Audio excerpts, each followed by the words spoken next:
शिवाय नमस्तुभ्यं श्री शिवाय नमस्तुभ्यं।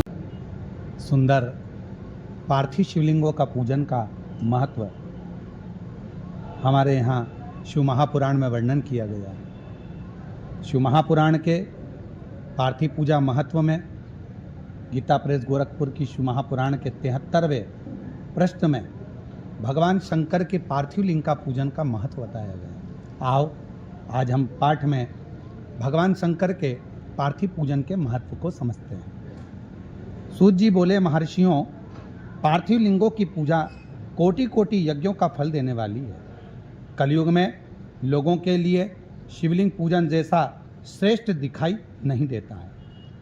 यहाँ पर सूत जी महर्षियों को वर्णन कर रहे हैं कि कलिकाल के अंतर्गत यदि पार्थिव लिंग का निर्माण किया जाए और पार्थिव लिंग का पूजन किया जाए तो वो निश्चित ही हमें फल देता है।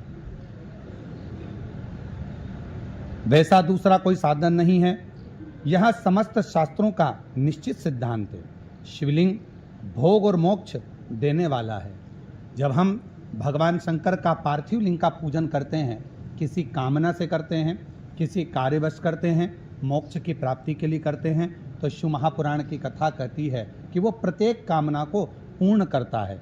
शिवलिंग का पूजन करने में चाहे स्त्रियां तथा अन्य सब लोगों का अधिकार होता है।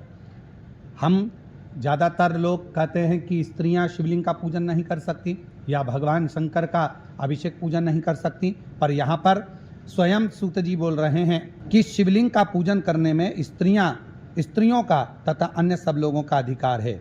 द्विजों के लिए वैदिक पद्धति से शिवलिंग का पूजन करना चाहिए। अगर ब्राह्मण शंकर भगवान का शिवलिंग का अभिषेक पूजन कर रहे हैं तो उनको वैदिक रीति से करना चाहिए, परंतु अन्य लोगों के लिए वैदिक मार्ग से पूजा करने की सम्मति नहीं है।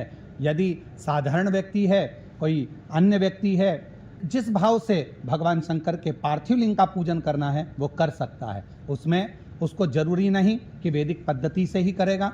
वो अपने भाव से शिव जी को जल चढ़ाकर, दूध चढ़ाकर, दुर्वा चढ़ाकर, बेलपत्र चढ़ाकर किसी न किसी भाव से शिव का अभिषेक पूजन कर सकता है। श्री शिवाय नमस्तुभ्यं।